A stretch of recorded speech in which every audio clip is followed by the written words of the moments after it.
TMNT just gave us an absolutely crazy mono white combo commander that lets us win the game with 1 mana creature spells. 4 mana 3/3 with double strike, we can sneak it in, which is effectively ninjutsu, and during our turn, we can cast creature spells with power or toughness 1 or less from our graveyard, which then enter with finality counters on them. There's plenty of awesome cheap white creature cards we can reuse here. Benevolent Bodyguard sacks itself to give another creature protection, Children of Corliss sacks itself to regain a bunch of life, and we get a second round of use from all of our white life gain cards like Soul's Attendant. Plus, we can go crazy with combos if we can remove the finality counters.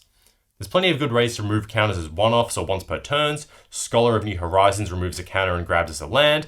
Power Conduit lets us put a 1/1 counter down instead, but ideally we want Solemnity to stop the counters going down in the first place. Once we have that, we can recast creatures over and over and over again. So if you have a sack outlet, you're in business. This means with things like 0 mana creatures, we can just cast and then sack them infinitely into a Phyrexian Altar to make infinite mana, or infinitely sack them into a blasting station to ping the whole table to death. There's plenty of good finishes here. Aetherflux Reservoir with infinite storm count, Glaring Fleshraker to kill the table with impact tremors effects. You can run it with a number of different creatures and a number of different finishes, but right now Solemnity is the key piece.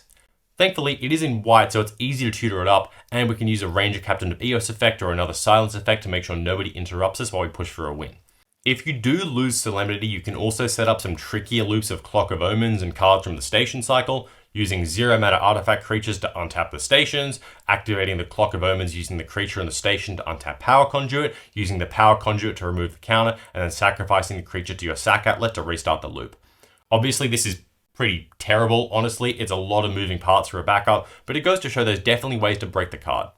I'm keen to see what other people find for this guy. I love off-meta combo decks, so hopefully there's a few more ways to break this wide open. I'll cover more TMNT commanders as they release, so drop me a follow if you want to see those or any other Magic content.